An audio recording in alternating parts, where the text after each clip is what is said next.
So friends, आज हम discussion करने जा रहे हैं ग्रो के एक नए एनएफओ को लेकर के। मार्केट में एक नया एनएफओ आ गया है ग्रो के साथ में, which is belongs to railways. आज के जो पैसे आप यहाँ पर इन्वेस्ट कर रहे हैं, आपका पैसा यहाँ पर पीएसयू सेक्टर में, रेलवेज में इन्वेस्ट मेजरली हो रहा है। और ग्रोथ की बात करें तो पोटेंशियल ग्रोथ का चांस यहाँ पर काफी अच्छा खासा देखा जा सकता है। उसी के साथ साथ में अभी एसबीआई का भी एनएफओ मार्केट में लाइव है, और एसबीआई में और मैंने ग्रो में कंपैरिजन किया तो मैंने एक चीज अच्छा फाइंड किया कि ग्रो में जो ग्रोथ की एक्सपेक्टेशंस है, जो पोर्टफोलियो है इनका, जो कंपनीज हैं, जो सेक्टर्स यहाँ पे अवेलेबल हैं, वो काफी ग्रोइंग सेक्टर है। एज वेल एज मैंने एसबीआई का चेक किया, जो उनके बेंचमार्क है, उनके रिटर्न्स मैंने चेक किए, और सेम गोज टू ग्रो।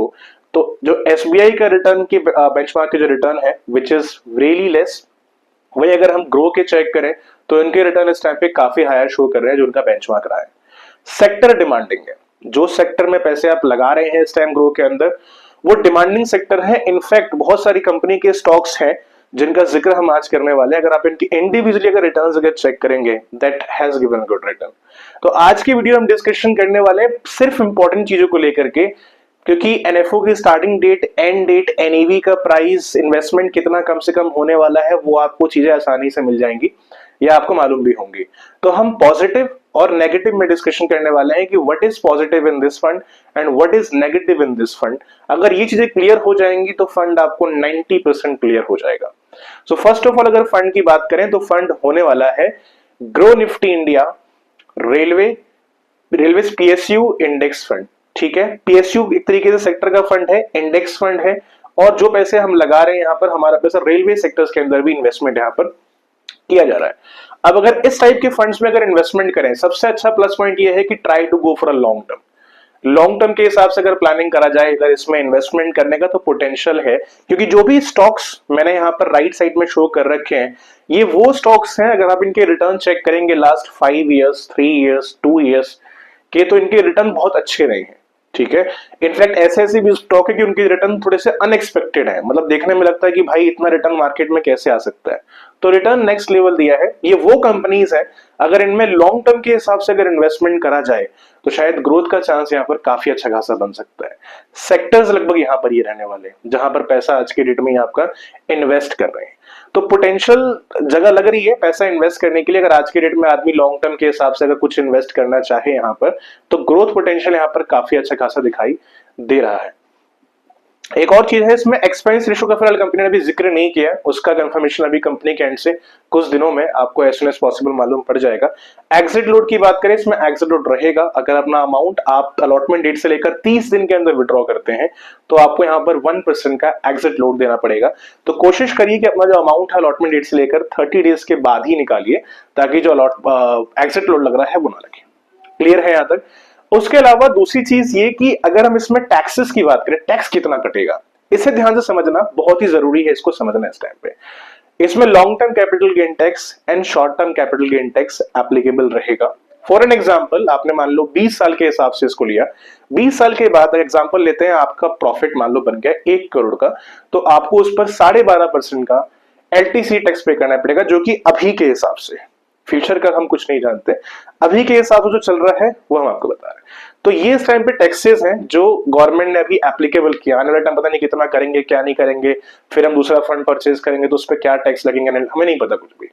वो गवर्नमेंट जैसा बोलेगी that we have to follow, लेकिन अभी तक के हिसाब से अगर देखें तो लगभग गवर्नमेंट ने 12.5% का टैक्स लगाया है, जो हमको मेच्योरिटी पर, जैसे हमने 20 साल का फंड लिया है, प्रॉफिट अगर मान लो 1 करोड़ बन गया, तो हमको वो टैक्स वहां पर देना पड़ेगा।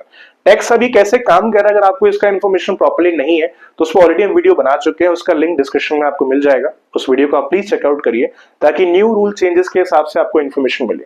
अच्छा, एक चीज और है, अगर अपना टैक्स सेव करना चाहते हैं, अगर आप चाहते हैं कि जो आपके पास 1 करोड़ रुपए बन करके आ रहा है वो पूरा पैसा आपके बैंक में है, तो कैसा रहेगा? आई थिंक बढ़िया रहेगा, क्योंकि 1 करोड़ में से 12.5% मान लो कट रहा है, मोटा मोटा 12.5-13 लाख रुपए कट जा रहे हैं। बट वही अगर ना कटे तो कैसा रहेगा? आई थिंक बहुत बेस्ट रहेगा। तो उसी के लिए बेस्ट ऑप्शन आज की डेट में यूलिप प्लान्स होते हैं। अपना पैसा हम यूलिप के अंदर इन्वेस्ट कर सकते हैं। अब काफी लोग बोलेंगे यार यूलिप के अंदर रिटर्न थोड़े अच्छे नहीं होते।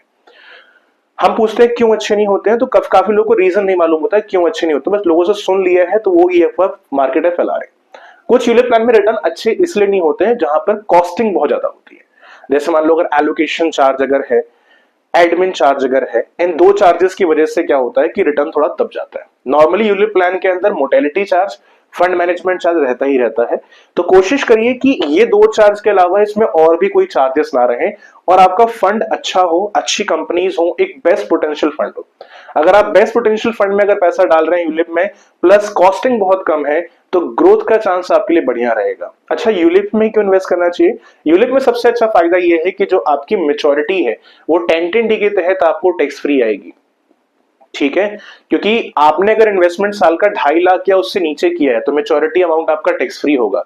इन्वेस्टमेंट अगर आपका 2.5 लाख से ज्यादा है तो मेच्योरिटी आपका टैक्सेबल होगा। बट अपना इन्वेस्टमेंट अगर आप यूलिप में कर रहे हैं तो कोशिश करिए कि आपकी जो इन्वेस्टमेंट है वो 2.5 लाख या उससे नीचे हो सालाना, ताकि जो मेच्योरिटी अमाउंट है वो आपका टैक्स फ्री हो सके। तो ये आपका बच गया टैक्स, जो कि म्यूचुअल फंड में हमें ये ऑप्शन नहीं मिलता है। उसके अलावा ये रिटर्न्स है, ये ऑलरेडी वो रिटर्न है जो कुछ टाइम पहले पैसा लगाया जा चुका है 5,000 रुपए महीने के हिसाब से। ये डेटा हमने रिफ्रेश किया था लास्ट सितंबर में, तो सितंबर मंथ तक के हिसाब से दिखा रहा, थोड़ा सा भी रिटर्न गिरा होगा क्योंकि मार्केट में भी गिरी है, लेकिन सितंबर महीने के हिसाब से भी अगर देखें तो यहाँ पर 5,000 रुपए के हिसाब से 4 लाख रुपए इन्वेस्ट हो गए हैं। 2018 में इन्वेस्टमेंट शुरू किया था और उस 4 लाख रुपए का लगभग 12 लाख रुपए यहाँ पर बन गया है। बुरा रिटर्न नहीं है, अच्छा रिटर्न हम यहाँ पर इसको कह सकते हैं। तो यहाँ पर ये फायदा है कि अब इनको जो भी मेच्योरिटी मिलेगी आने वाले टाइम पीरियड के बाद, ये सारा का सारा पैसा 10-10 के तहत ये टैक्स फ्री होने वाला है। तो एक यहाँ पर ये अच्छा प्लस पॉइंट है। तो कोशिश करिए अगर आप इन्वेस्टमेंट कर रहे हैं ऐसे इंस्ट्रूमेंट जहां पर कॉस्टिंग थोड़ी कम हो, अच्छा फंड हो और थोड़ा पैसा टैक्स फ्री आ जाए तो और अच्छा रहता है। क्वेरीज अगर आपके माइंड में अगर रह जाते हैं तो हमारे नंबर पे कॉल कर सकते हैं 87975453 पर, अगर आपको कोई भी क्वेरीज है उस चीज के रिगार्डिंग। फिलहाल ये वीडियो अपनी कोई रिकमेंडेशन वीडियो नहीं है, ना इस फंड को लेकर के ना इसको लेकर के। अपना डिसीजन अपने एंड से खुद लीजिएगा। कॉल पे भी अगर आप मान लो मुझसे बातें करते हो, that will be only for a query purpose. मैं आपको कोई फंड वहां पर भी रिकमेंड नहीं करूंगा। डिसीजन आपको अपने एंड से खुद लेना पड़ेगा कि आपको किस फंड में इन्वेस्ट करना है या नहीं करना है। क्यों नहीं रेकमेंड कर सकता फंड? क्योंकि देखो हर किसी की नीड्स अलग अलग है, हर किसी का रिस्किंग कैपेसिटी अलग अलग होता है। अब इन फंड्स में रिस्क होने वाला है वेरी हाई, चाहे हम इसकी बात करें इसकी बात करें, वेरी हाई रिस्क है। तो आज की डेट में आप इतना रिस्क ले सकते हैं कि नहीं, वो आपको खुद चूज करना पड़ेगा, डिसाइड करना पड़ेगा, राइट। और भी काफी चीजें होती हैं, तो डिसीजन आपको अपने एंड से खुद लेना पड़ेगा कि हाँ मेरे लिए फंड अच्छा है कि नहीं। किसी कहने पे इन्वेस्ट मत करिए, अपने एंड से अपना डिसीजन आप खुद लीजिए। अगर आपको सही लगता है तो ही आगे बढ़ने का फैसला कीजिए, अदरवाइज किसी कहने पे इन्वेस्टमेंट मत करिए। बाकी अगर ओवरऑल अगर हम फंड की बात करें, मुझे ये फंड जो है ग्रो का लॉन्ग टर्म के हिसाब से बेटर लग रहा है। कंपनीज यहाँ पर अच्छी है, पोटेंशियल यहाँ दिख रहा है, अच्छे परफॉर्मिंग स्टॉक्स हैं। अगर आप इनके रिटर्न अगर इंडिविजुअली चेक करेंगे तो बहुत अच्छे रिटर्न दिए हैं और लॉन्ग टर्म में काफी अच्छा खासा विजन ही रखते हैं। बट एक बार अपने थोड़ा सा रिसर्च करिए, कुछ अगर क्वेरीज अगर आता है, कुछ डाउट आता है, अपना क्वेश्चन आप रेज कर सकते हैं। I will give the answer as soon as possible. तो मिलते हैं नेक्स्ट वीडियो, तब तक के लिए have a nice day. Thank you.